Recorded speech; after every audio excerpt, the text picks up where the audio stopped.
Asher, and this is Yoga Business Live. Every month, Chris King and I come to you with business and marketing teachings just for yogic entrepreneurs, and we try to tackle the topics that you guys want to know about most. And with that in mind, this month we are talking about something that Samantha Bellerson popped into the Facebook group, and she was asking. She wanted some advice about how to get students into her new classes. She says, I am teaching 3 classes at a great location in sunny Las Vegas. They are late afternoon and evening classes, and they are not getting very good traction. Do you have any tips to help me get the word out on them?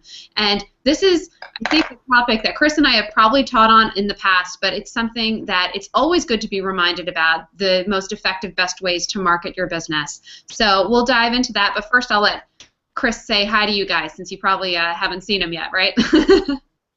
Hello. I'm Chris. So I figure, I wrote down like over 10 suggestions here. So we'll just dive right into it. Chris and I will kind of bang them out, and as we get going, we might even think of more ways to help you guys market your classes, all those new programs that you have out there that maybe aren't getting the numbers flocking to them that you'd like. So the first thing, and this one's obvious, but it's not necessarily something that yoga teachers feel comfortable practicing, and that is to talk about them. Talk about them. Talk about them. Mention them to everyone that you come in contact with, obviously in a nice, authentic way. You don't have to like wear a sandwich board advertising your classes, but so often we shy away from sharing about the work that we do because we feel kind of awkward. We feel like we're being salesy, or we just don't like talking about ourselves. But in all honesty, this is one of the best ways to let people know what you've got going on. And even if the person you're talking to isn't the right fit, isn't the ideal student for you, they might know someone who is. So mentioning that you're a yoga teacher, mentioning the classes that you've got going on, or the trainings or retreats that you have coming up, first of all, it's really interesting. People are fascinated by yoga, and it also gives them a chance to either come to your class themselves or know about what you're doing in case they have someone who might be a good fit for you. So I think it's a really important thing just to get comfortable talking about yourself and your business. That's kind of step number 1. Hey, can you? Does it look like my sound is working, Kaylin? Yeah, I can hear you. Okay, great. The screen wasn't switching. I just wanted to make sure. Okay. So, before I share any strategies about this, I want to set some context for it, because I hear this question a lot. How do I build my classes? My classes aren't filling as fast as I would like them to. I want better results. How do I get people in? And a lot of times the first question I ask is, how long have you been trying to build this class? And a lot of times people get really upset that their classes aren't growing as quickly as they would like, and they just haven't given it enough time. So I like to set that container before we get into any of these strategies. I think that's really important because building a yoga class is a long-term thing, right, Kaylin? Yeah, totally. That's so smart. We should have started there instead of me diving right into it. It is true. Sometimes we have unrealistic expectations for how quickly things will grow. I've been doing the work I've been doing for about 2 years now, and it took a good 6, 9, 12 months before things really started picking up pace and getting going for me. And I think that's a much more common situation than people like to let on. So if these classes are brand new, or if you're a brand new teacher, give yourself a break. Give yourself some time to establish a community around your teaching. It does take time. Yeah, I say don't, and this is important because people will start to drop classes too early because they think they don't work. And I say Kaylin and I are going to give you a bunch of tips and strategies to market those classes, but make sure you do that for a good year and a half to build a new class, to really get it at a solid number that you're happy about. 6 months bare minimum. Yeah. And a lot of times people think, oh wow, that's a long time, but yeah, it's a long-term thing. So definitely give it some time before you throw in the towel or start changing things. And that's what people do a lot too, is they start saying, oh, this is a bad class time. I got this crappy spot. and they'll start switching up their schedule, which is the last thing you want to do if you want to build a consistent class. You've got to keep those classes at the right times so people come to depend on it and they'll come back. Yeah, definitely. I think that is really important. And as I was saying, talking about them, is the first step to let people know what you've got going on. And if you're constantly switching things around or not sticking with it, you're not going to be able to build that momentum around it that your offerings truly deserve. Because if you have your heart in it, you're likely teaching something that is very worthwhile learning, and you have to give people a chance to, kind of get in the habit of going to your classes. I think the old adage was that it takes 21 days to form a habit, but the new studies show it takes about 60 days. So, that's a good solid 2 months of people needing to be showing up on a regular basis before your class becomes one of their go-to classes. And that takes time. It takes time for you, and it takes time on their end, too. Yeah, and I think along that same lines, just showing up. Yeah. Right? It's a similar theme we're coming back to over and over again here is consistency. Mm-hmm. So if you want people to return to your classes over and over again and keep being consistent themselves, you've got to show up consistently too. You've got to be on time. You got to keep coming every single week over a long period of time. That's really important. And a lot of times we start thinking, oh, what should I be doing on Facebook? Or, what's a catchy line I could put on my flyer? And that stuff's all important. But if you're not showing up on a regular basis, yeah, and being consistent and punctual, no one's going to keep coming to your classes because they can't rely on you. Yeah, totally. And to flesh that even further, consistency also is really important when it comes to your marketing. You can't try some of these strategies just for 2 weeks and think they're failing you because you've only given them 2 weeks. You really have to give them time to kind of snowball. And that's why we're going to give you so many ideas, because you really do people need, I think it's like 7 times hearing about you, seeing your information 7 times before it kind of clicks that, oh, this girl's everywhere. She's teaching all over the place, and I want to be a part of it. We need those 7 reminders out there in our world before it suddenly becomes our idea to show up. So I guess we'll move into some of our suggestions now, so that you guys can, start really thinking about what are some of these tactics that might be the right fit for you and your new classes, so you can start getting the people coming in. So now would be a good time to get your pen and paper ready or pull up your Word doc or whatever so you can get your notes down. So as we said, number 1 is talk about them. Get comfortable talking about yourself and your business. That's just a really important baseline practice.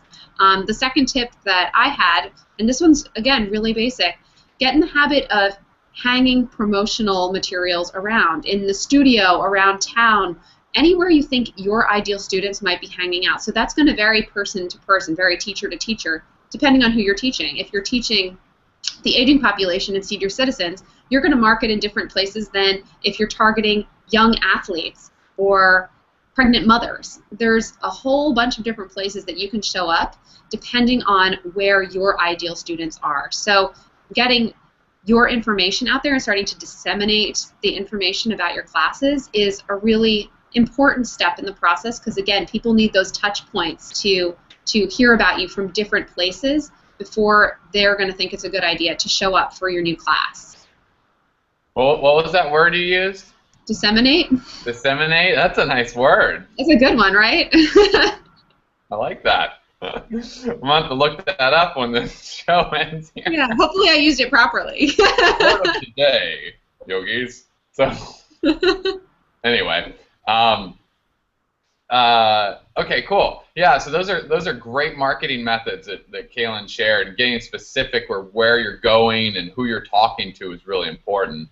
And the strategy I want to offer focuses on the students that are already coming to your classes. Mm-hmm. And even if there's, some people might say, oh, but there's only 2 people in my classes. Well, that's okay. It's a great place to start. And the way you want to start thinking is, how can you make sure those 2 people come back and each one of them brings a friend? And then you've got 4 people. Okay, now how can you get those 2 new people to bring a friend each? 6 people. So it's a great way to focus on it by just working with the people that are already there. So focus on giving them an extraordinary experience. Really take care of them, especially when your classes are small. You have the capacity to do this because you can spend a lot of almost one-to-one time with people. So take that opportunity to really stoke them out. Free class passes. If your studio will let you do this, this is a tremendous way to build classes by giving out free guest passes to all your students and ask them to invite a friend for free. Yeah, that's a great tip. And if you can incentivize it, for example, if the person bringing a friend maybe gets a free pass themselves or some kind of discount so that they're encouraged to bring a friend, I think that's also great, so that it's win-win for both. And just diving a little further into what Chris is saying about let's focus on the students who are already showing up. You're probably already doing this if you've been teaching for a little while, but getting to know your students on a personal level is really great. Make sure if someone new shows up, ask their name. Remember their name. That's the next step. Once you ask it, remember it. Use it throughout class. Thank them for coming afterwards. Really be personal with them and let them know how much you appreciate them showing up, because sometimes it's easy when you just have a couple people showing up to get so focused on wanting to build your class numbers that you forget to be grateful for and really appreciative of the people who are showing up for your classes. And we always have to start with where we are. And so showing them the respect and the gratitude that you have for them showing up week after week, time after time, is a really beautiful way to build that good karma around your business, and so they're going to be that much more likely to invite other people to join in on the class if they feel really taken care of when they're showing up to your yoga classes. So the next strategy I want to talk about is really important, and none of this other stuff will work if you're not doing this. And really at the end of the day, you've just got to become a yoga unicorn. And you might have heard me talk about that before, but it's really important. I have this great metaphor that goes along with it, and I'll be on Rachel Cook's Yogipreneur conference next month, and I'll be talking more about the yoga unicorn. But essentially, when you're a yoga unicorn, you stand out. So you're offering something that's completely different than what everybody else offers.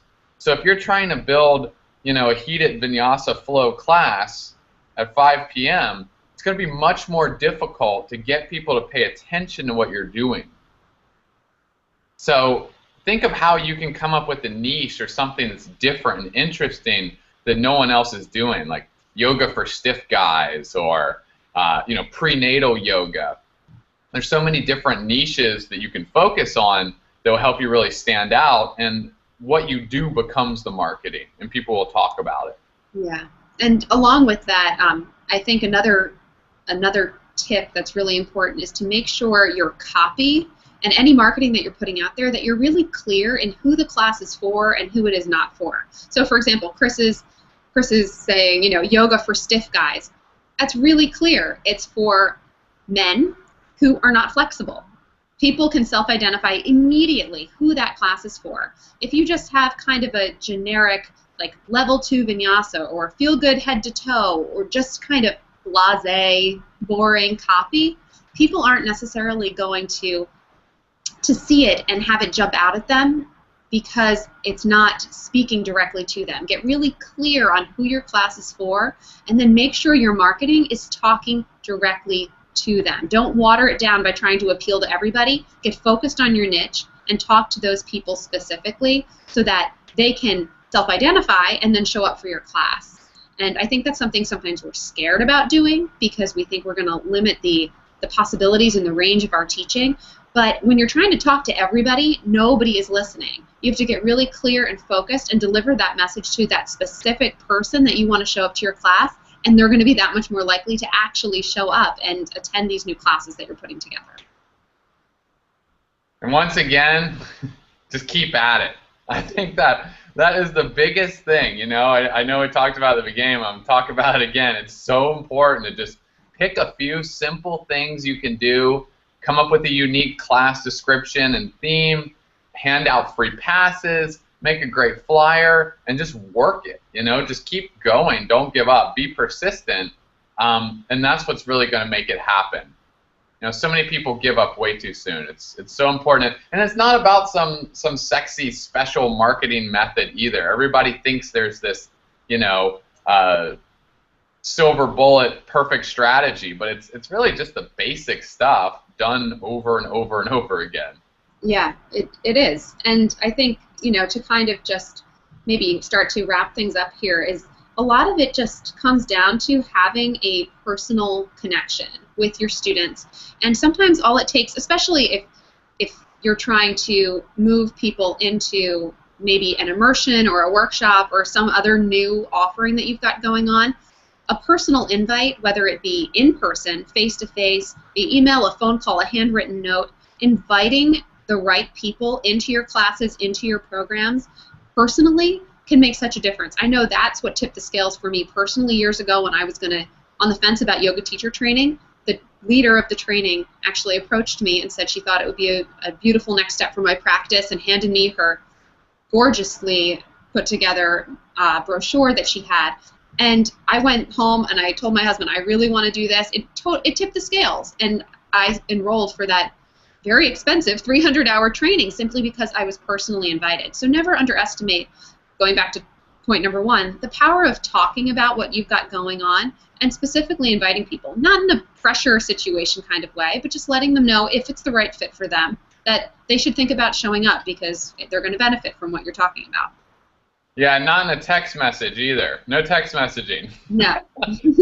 Have to call people or in person. Yeah, awesome. So I think we've covered most of them that we had here on our list to cover.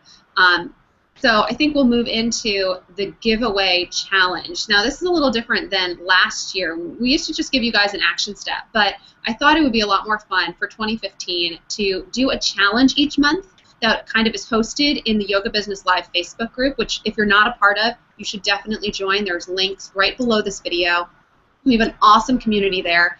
And speaking of which, the community last month was challenged to post an awesome yoga YouTube video into the Facebook group. There was a lot of great conversation, but I, after much deliberation, decided that Shayla Christine is the winner of the January challenge. Her videos were fun, informative. She did really cool editing.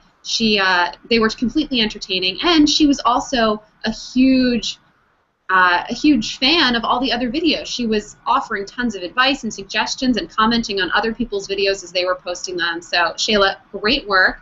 You have some goodies coming your way. I posted it in the Facebook group where you can learn more about the prize that you won. And then for this month, we're encouraging you guys to share a link to either a class or a training or a workshop, something that you've got going on, so something that's maybe on your website that you want to share, or a picture of a marketing material that you have, either a brochure or your business card or something. We're going to select the most compelling one to be the winner of this month's challenge. So head on over to the Facebook group, join if you're not a member, share the amazing stuff you've got going on, your new classes and workshops, and we're going to pick the person with the most compelling marketing copy to receive some kind of awesome bonus next time around. Fantastic. Yeah, good stuff. And I know, Chris, you have an announcement for the group too, right? I do. And I'm sad to say this will be my last Yoga Business Live that I'll be doing on a regular basis. I've decided to focus my work on other projects, so I'm not going to be spending a lot of time on Yoga Business Revolution.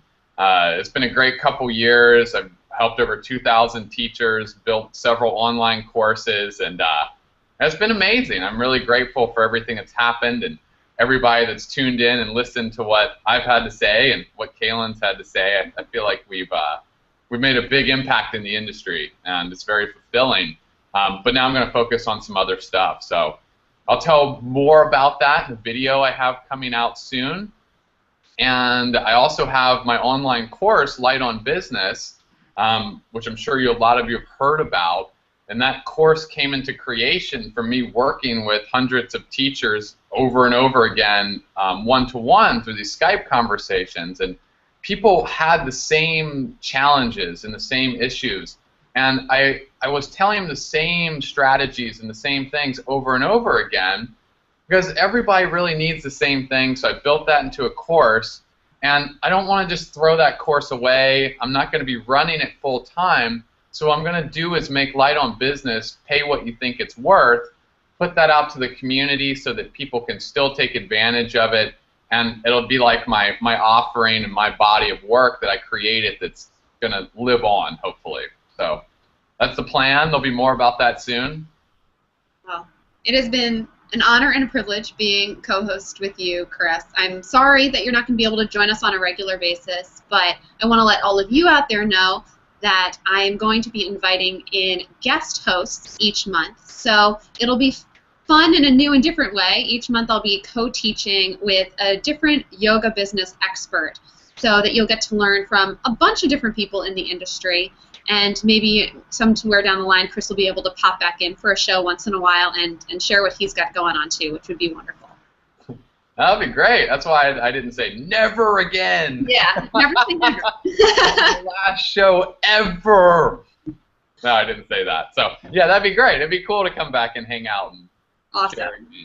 Awesome. Well, we're wrapping things up, but congratulations once again, Shayla. Like I said, I messaged you in the Facebook group, so just check that out. There's actually 2 different prizes you can select from, so just let me know which one you're more interested in.